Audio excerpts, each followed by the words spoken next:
Nathan Hoog is a senior automation engineer at Cromarty with 10 years experience in industrial automation and application development within a wide range of industries, including water, wastewater, facilities, food and beverage, gas utilities, manufacturing, and renewables. Over the last 6 years, Nathan has led Cromarty's renewables team to deliver many solutions powered by Ignition, including enterprise and local SCADA systems, containerized and cloud-hosted deployments with Git and version control, API development and integration, historians, database and data warehouse systems, MQTT and edge connectivity to over 35%, 9 gigawatts of the renewable assets in Australia. Welcome, Nathan.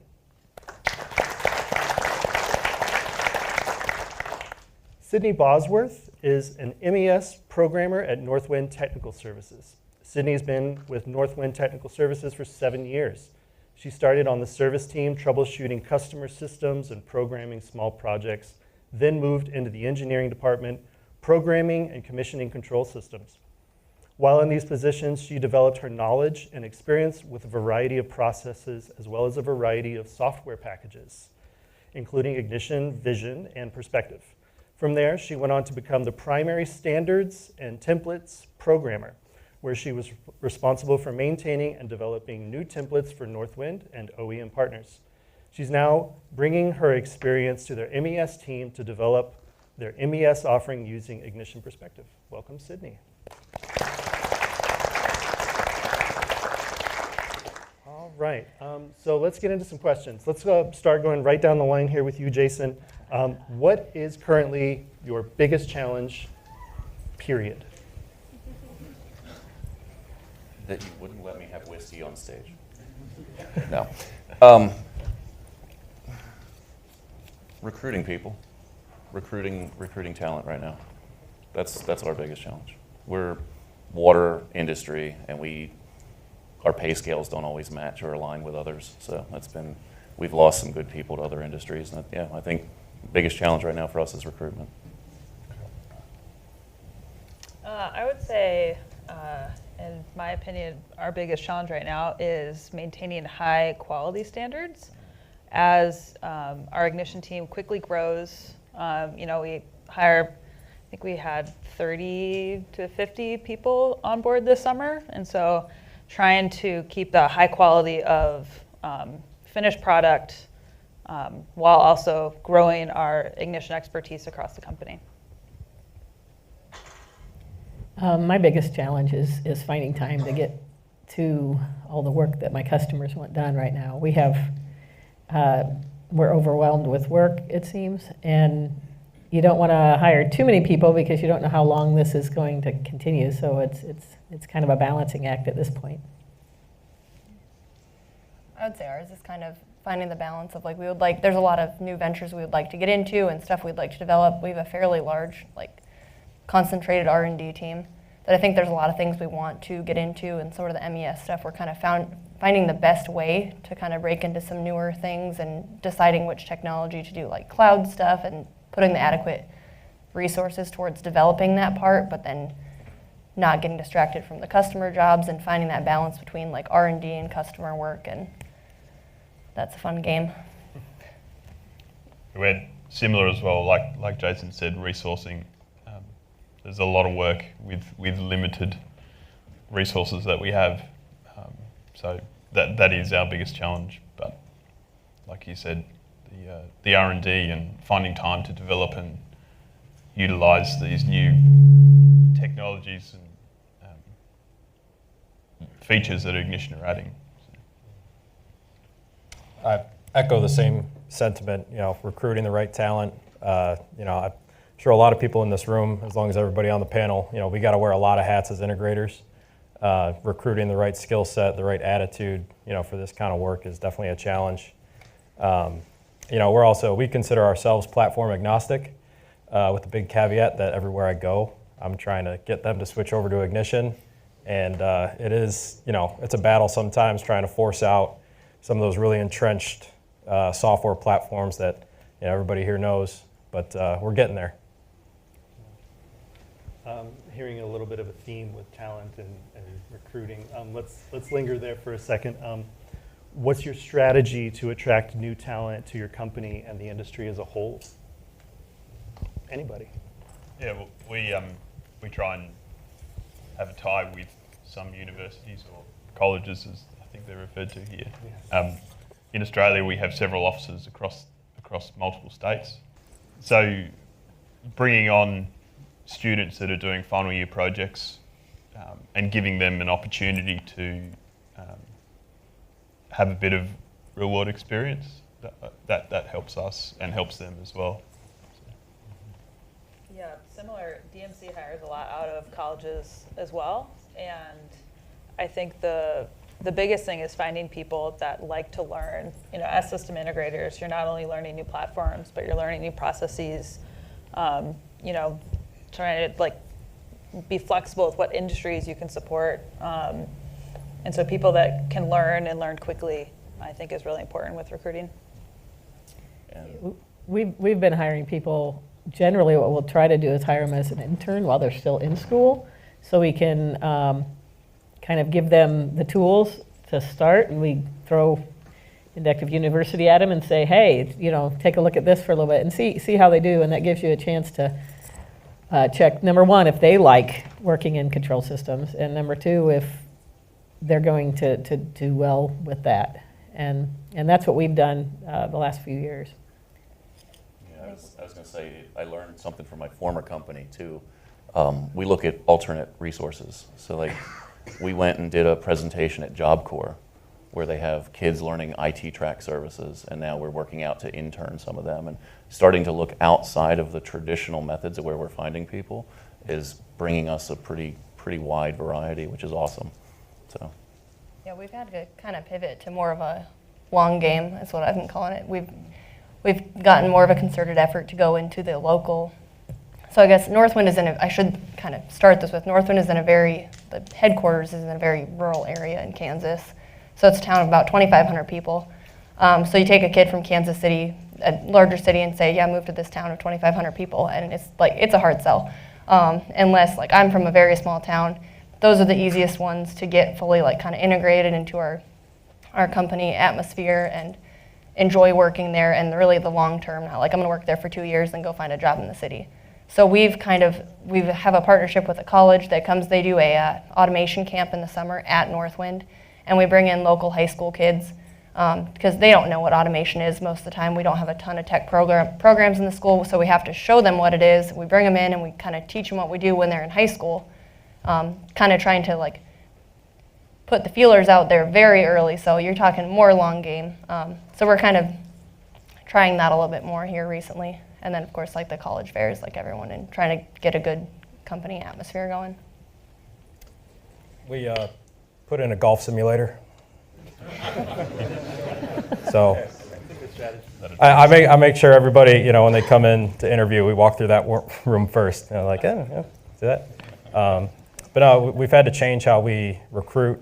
We're also partnering with local colleges. You know, we started up a partnership program with them where we take in some of their students for 3 months, bring them into the panel shop so they get experience doing that. And if they have interest in software and IT, you know, we can kind of go from there. But as far as, you know, recruiting, it's a different skill set that we need to recruit for now, right? It's not just PLC, HMI, you know, systems. It's, you know, web technologies.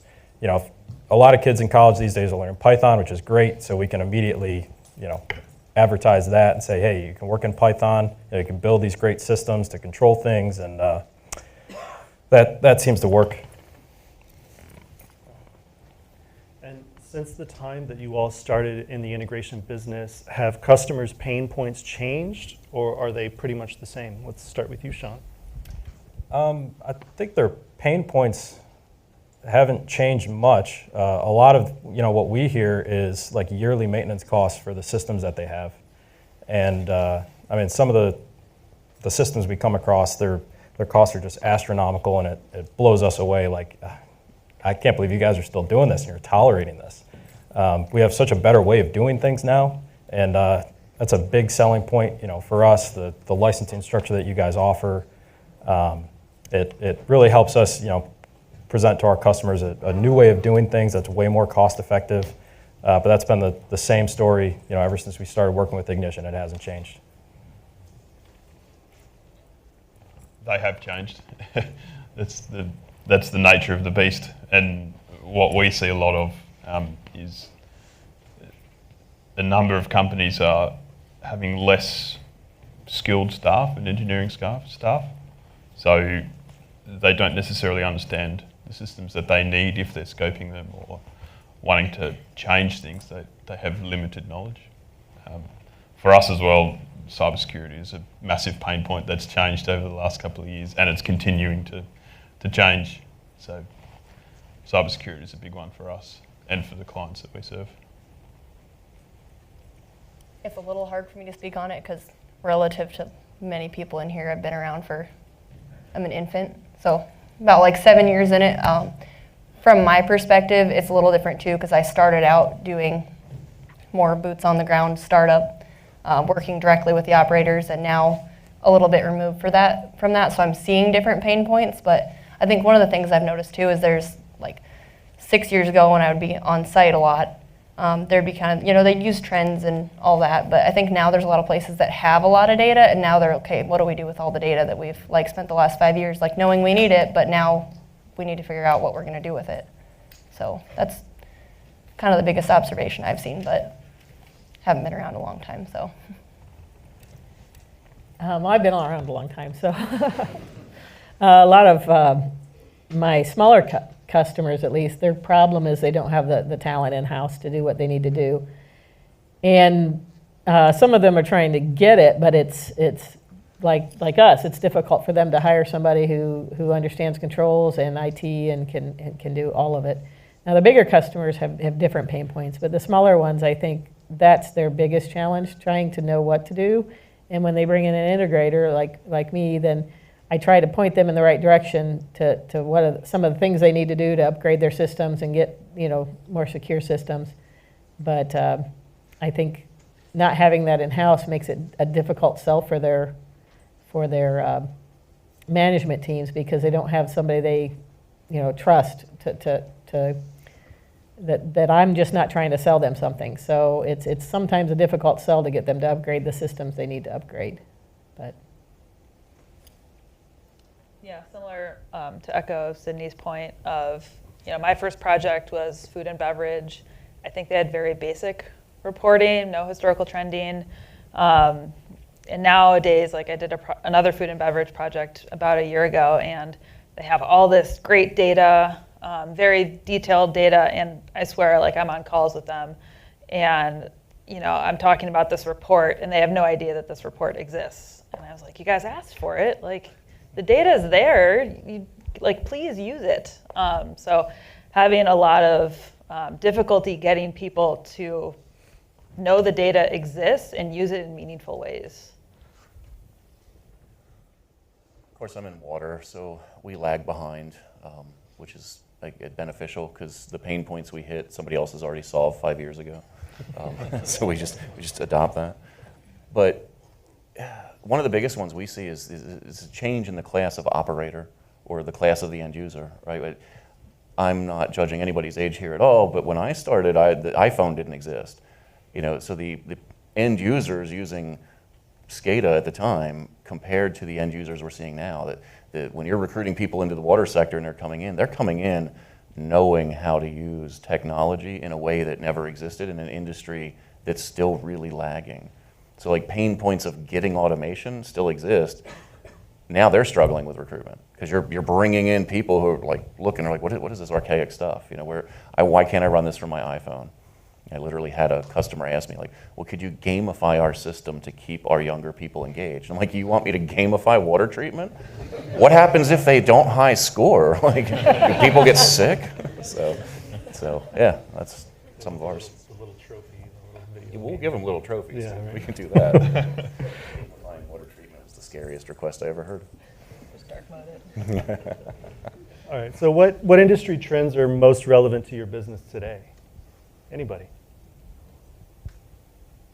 I think integrating the business systems with the plant floor is becoming, extremely popular. I mean, basically every new customer that I talk to, that's one of their top requests. They don't want to have separation between the automation systems and their ERP or their MES up above. So the tools that you guys give us and the guys from Sepasoft, I mean, those are opening up doors that just weren't there a couple of years ago. So. Yeah, and I think that people are becoming more comfortable with the cloud. So I think that's finally getting a little bit more traction and adoption that we're seeing. My customers seem to want their data and they want it wherever they are. So if I'm in the middle of the night, I get a text that says I have an alarm, I just want to look at my phone. I don't have to go get my computer out or anything of that sort. So that's what they're asking On for. demand. Yep, on demand, where I'm at. Analytics for us, AI and analytics in the water sector starts to really enhance the power of treatment and what the operators can do. And then, so that's probably the biggest one. And then for us personally as an integrator, more automated tools for converting and doing projects faster, like those type of accelerators, because we can't recruit people. Utilizing somebody who can like automate conversion or those type of high-level functioning people that can speed up some of the process of integrating is probably the biggest thing we would. Yeah, I think that's You would close list. too. It's the kind of seeing the centralizing of everything, being able to connect plants that aren't physically the same or in the same location, and kind of being able to look at everything in one place and where you want it, when you want it, and then kind of in-house automation too. We're getting a little bit more automated. Like our panel shop has automated systems in it, so where we need less panel builders and kind of the doing more with less people is pretty big everywhere, it seems like. It's similar in renewables as well. There's been a lot of data collection at a wind farm or a solar farm, but that data's never really been used very well, and everyone now wants to use that data and see that data wherever they are, and provide meaningful KPIs with that data. So thinking about the new and emerging technologies that we see today, whether it's containers, digital twins, AI, blockchain, whatever it may be, in 5 years, which ones do you think will still be relevant and which ones will be old news? I'm curious in what context, Jason, have you been able to get results with AI, like in actual deployments, or is it something that customers are still just feeling out? They want to know what is available. Some successful pilot studies. I'm trying to think of what I'm going to get myself in trouble saying. I didn't want to put you on the spot or Yeah, anything. no, it's not. It's not. We have some successful pilot studies because we have massive amounts of data to draw from. So we're so focused in water, wastewater. So like for instance, managing and running a wastewater plant, some of those tests take 5 days to run. Right, you're going to run a BOD test, it's going to take 5 days in the lab to get that. We now have a company we're working with that is using machine learning to predict those loads in real time by harvesting other sensor data and doing it fairly accurately. So we're starting to see some of that. Chemical usage would be like the biggest one for us, and then some like flow predictions on East Coast CSO plants. So now I'm just speaking in garbled terms nobody knows. Combined sewer overflow. But anyway, we're seeing some minor successes on that. We've had some customers reach out to us, and they ask about AI and machine learning for doing predictive maintenance. And most of the time, my response is something along the lines of, "Do your maintenance techs actually want this? Is it something they're going to utilize if we put it in for you? And it'll be a lot of trouble to implement something like that. But it's really the application that matters. If you sense that a motor is going bad, if they don't replace it until it fails, then it doesn't matter anyways, right? If it breaks, that's when they replace it. So I'm curious to see how that technology develops. One that we're actively using and very excited about is containerization. We work with a lot of different customers. We have many different projects going on at once. Being able to spin up a new container for ignition. Shout out Kevin. I don't know if he's here, but the work that Kevin Collins did is so helpful for us as integrators. I mean, we use it all the time. It makes spinning up development servers so much faster. Mm-hmm. Yeah. Containerization helps us in our production systems to manage our deployments. It's a lot nicer to upgrade and to monitor those solutions. I can see AI. It's a hot topic now, but it's hard to see where it can go. I would love to be able to see it being used in ignition. A user, for example, wanting a dashboard on a wind turbine or an inverter or a motor, and they can type in a prompt and it could build a little dashboard or widget. So I can imagine that being really powerful. I don't know whether that will ever happen, but Talk to me after the session, because I can't sales pitch here. Of course, wind turbines aren't water, so I don't really care about that problem. I don't know if this is in the next 5 years, might be a little bit longer, but I'm curious to see how like AR plays out, especially with operator training, work instructions, things like that. I think that has the potential to be pretty powerful. I think we're a ways away from that, but I'm curious.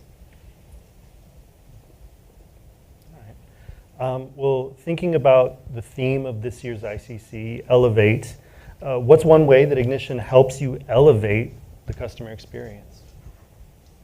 I mean, I've been promoted to cloud services manager. How much higher you want me to get?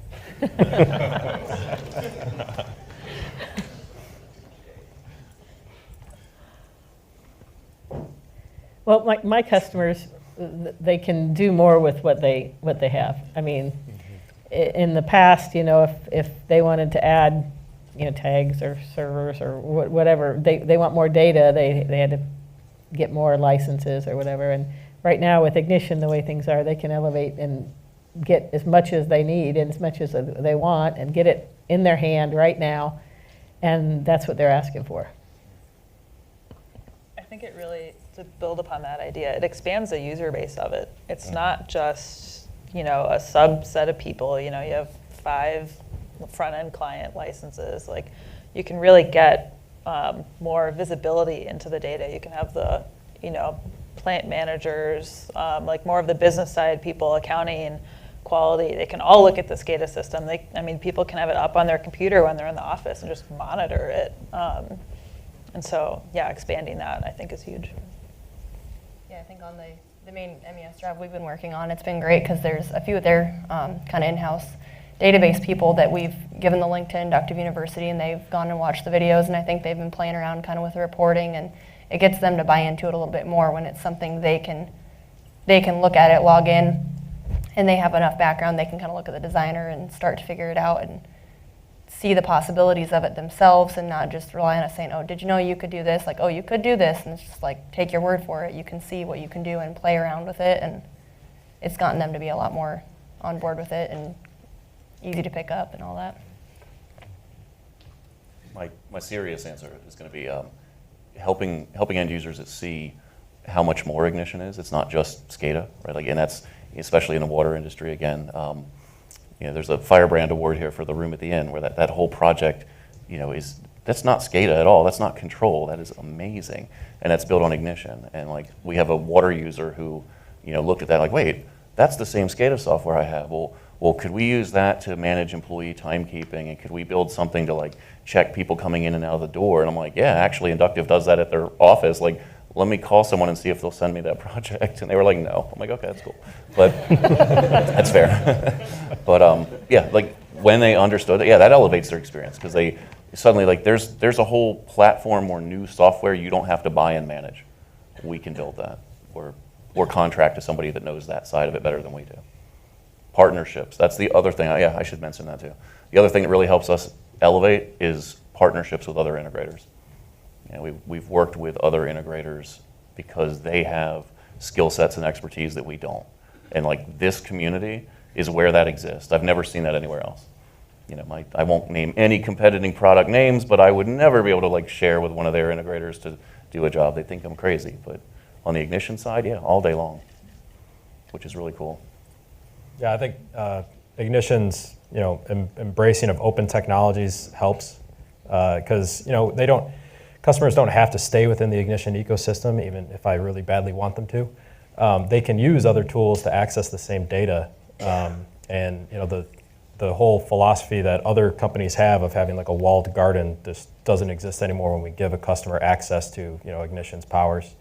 And then, I mentioned it earlier too, the maintenance costs, they get really prohibitive with other software packages, and our customers are very, very happy when they see the numbers for a competing ignition system. Before we get into a little bit of Q&A, I want to hear, what's a lesson or a success story from the last year or two that you'd like to share? Anybody? For us, is moving production systems to cloud-hosted and containerized solutions. For us, that was a big step, and I'm sure Jason's done a lot of that, but it's very nice. I think from this past year, we've really made a push to do more of an agile method with projects. And so getting that high impact, feature to the customer early on so they can really see the value of ignition. They get excited about it. They want to do more, and you just continually build on all of that. So moving away from more of the waterfall where it's, the high upfront spec phase and it's a long time to where you see results, and moving more towards the agile, and a lot more of our projects, I think, has been pretty impactful.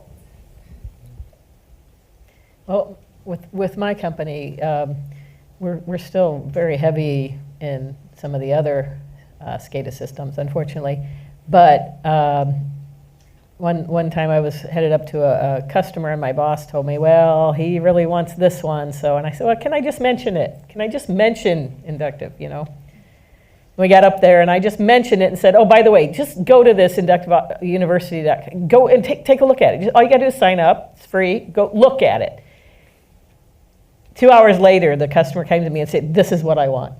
This is what I want. So part of it is just breaking through, these last few years, I'm really starting to break through some of those barriers of people who are hooked on to something that's been around for a long time and not changed, and to go to something new is not so scary, I think, as it was years ago.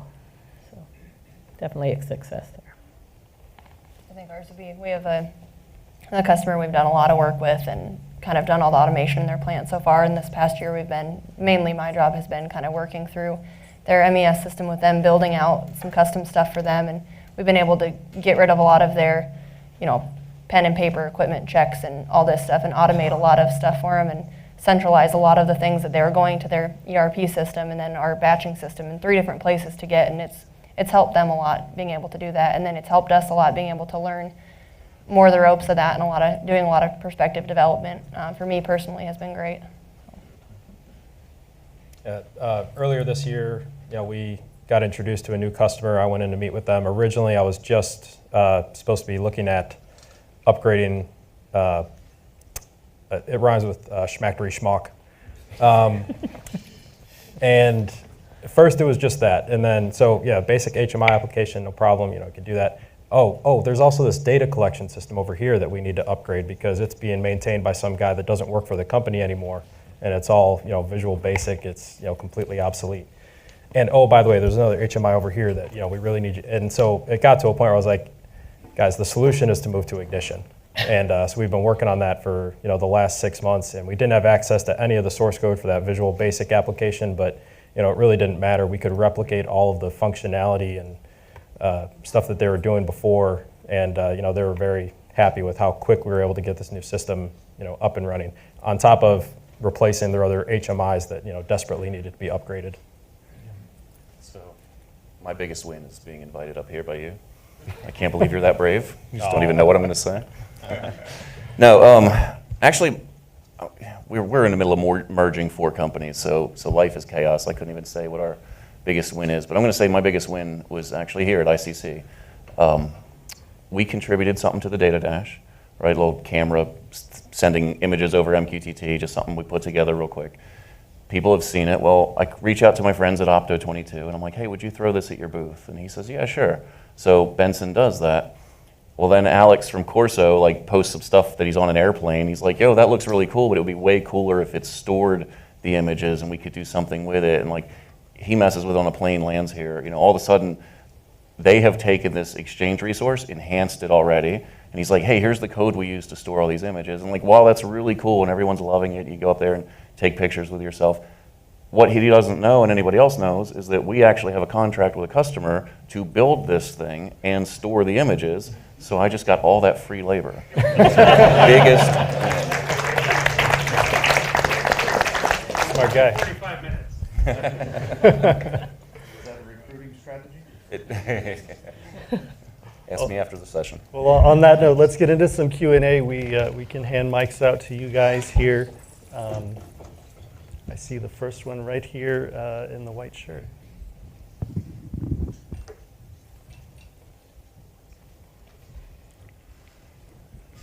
Oh, go ahead, Don. I can start first? Yeah. Okay, good.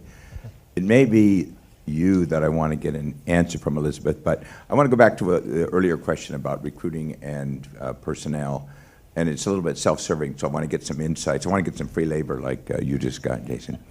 But one of the things that we have seen when people become integrators of Ignition, they have the struggle maybe that you just said, Barbara, of like, you know, you do everything.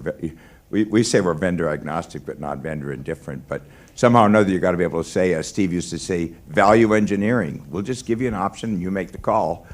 It's difficult to do that, to get through an organization and grow up. But our integrators tend to grow up, and they have teams. You started, as you said, doing programming, doing the work, whatever. But all of a sudden, if you recruit, it isn't just recruiting, it's onboarding, it's development, and your job description can change. All of a sudden, I mean, Kobe doesn't get to do any of the things he used to do that he loved. That was the biggest barrier to him wanting to do what he does now is, well, wait a minute, I love doing this. So how do you address scaling? We have integrators with 200 certified people. They didn't start with 200 certified people. How do you scale an integration firm to gain Ignition expertise, spread it, bring on board? Because people have to change their job description and evolve in their careers, and they have to want to. You can't force that. How do you develop the desire to grow Ignition teams of multiple levels of expertise and change your own job description along the way? Does that question make sense? Yeah, and I think that's a really good question that we are still figuring the answer out. So DMC has a really big emphasis on technical capabilities. All of our interviews are very technically focused. But like you said, like the job description changes. I do mainly project management and sales now instead of engineering. Like I don't really program anymore. And when you have an organization that you're trying to scale, like we're in a problem right now where we have a lot of like more senior people and they all want to do technical things. So how do you develop, you know, the interest in doing sales or more project management in both an organic way and maybe a little bit more of an encouraged way. I think that we've gotten better at hiring external senior people. That's a shift that we've done in the past couple of years where we try and make more of an effort to hire more senior people that already have some of that skill set. We still don't have separate, you know, we don't have sales engineers. All of our engineers or salespeople are very technical still. Yeah, I think that's still a challenge. I'm curious if anyone else on the panel has solved it, but. Well, mine still says controls engineer because I don't even want that senior word in front of them. I said, no, that just makes me sound old. So I don't want that at all. So I'm still a programmer, and that's what I want to be. And I mean, we have other people who have moved into program management and that, but it's only if you want to. Yeah. It's not something that we're pushed to have to do. Well, I think you make a good point, and I wasn't even insinuating that we want someone to do something they don't want to do. You love what you do, and you're really good at it. The challenge with Ignition is it's accelerating fast in organizations, and it forces the need to have those other skill sets if that integration firm is going to be able to build out their expertise. I think part of it is you have to hire the people who have some of those skills. And I think, I don't remember who said something about you have to look in different places. Instead of just looking for, a controls engineer, let's look for IT people and bring them on. Point. We've played around. We did I don't know if anyone's familiar with like the PI, predictive, I think it's not predictive minutes. I don't remember the name of it, but it's a PI thing. It's kind of a personality. Yeah. Yeah, it is that, okay. We did that within our company. And it's a call it personality, professional personality thing, so take that for what it's worth. But everyone did that, and it kind of gives you this scale. It gives you like an identifier word, like operator, maverick, specialist. There's certain, it'll tell you what your maybe weak points are, kind of tell you what maybe your job should be. So we kind of went through that as an experiment this past year. Everyone in the company did it, and then it kind of revealed some people that like, okay, well their job description lays out as this PI profile, but when they filled out the question, they lay out as this profile picture. So I think the idea in theory is to maybe try to use that to be, okay, well this person is showing some values that would be very good in a leader, this is showing some values that'd be good for that, so then you can kind of let those people have a little more, I mean, I learned some stuff about myself from it, so get some insight into where you might want to go in the company based off of that, and then also as a hiring tool to get an idea of where someone might fit in the company. So we're hoping maybe that kind of helps clear a little bit of that up. But Thanks. If I could answer that too and actually tag right off of that. The direct answer I'm going to give for your question is going to be the most serious thing I say this entire week. How do we build and accelerate these teams? It's servant leadership and managers with the right soft skills. Because as soon as we have managers that realize people are more than just assets, they're more than just resources, and they manage holistically, the people naturally can grow. Case in point, somebody calling me, hey, I know you're at ICC, I've got these really bad technical questions I need to answer. Yeah, no problem. I've also got some stuff in my personal life, but you probably don't have the time to hear about that. And I said, whoa, back up, let's talk about that first. Like, let's do that, right? And when they realize we want to help you with every aspect of your life as an employee, that makes the difference. And then the growth scales organically because your team wants to perform. I mean, thanks, Don, for making like Inductive University and easy tools for us to teach people. Like, that's amazing. But yeah, that would be the biggest thing I would say. Managers with the right soft skills. Yeah. Well, Yeah, like I giving want to people piggyback. Oh, sorry. Go ahead. I was going to just add, like, giving people room to grow if they want, not micromanaging, like giving them opportunities to expand their role, if that's something they're looking for. Yeah, I wanted to piggyback off of what Jason said. When I joined the company 7 years ago, we were about 20 people. Now we're about 70.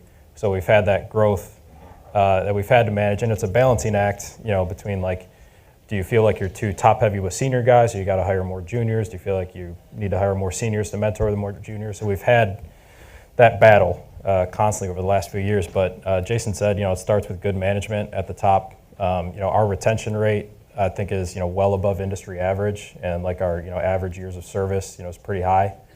And yeah, it comes down to management, and then growing the team. What I did was I identified all of the things that I had to learn over the past few years in order to be successful at developing ignition projects, like the database skills, the Python skills, the user interface skills, and I started using tools like Code Academy and Udemy.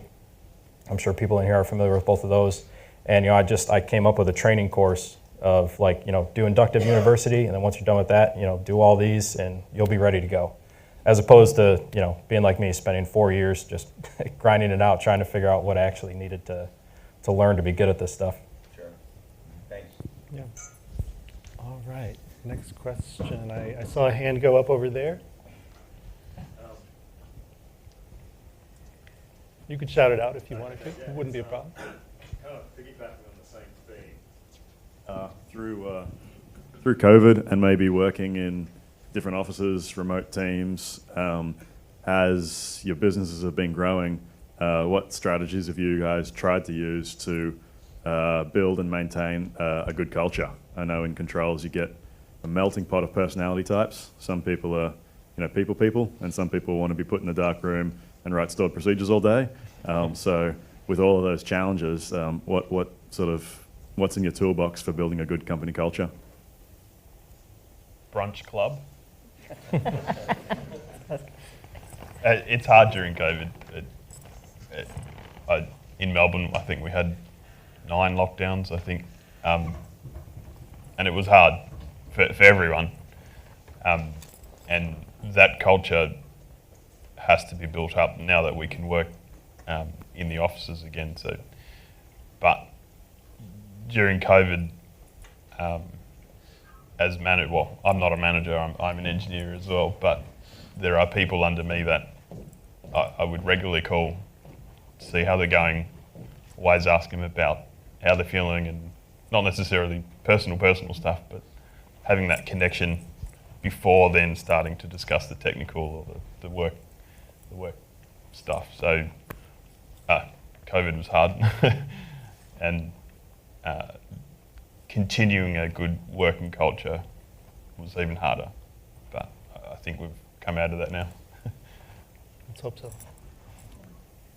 I think we're just starting to bring some more stuff back from COVID. Like there's kind of a pause, right? Where it's like, all right, we're going to stop doing, in-person events. And then we're slowly starting to bring that back.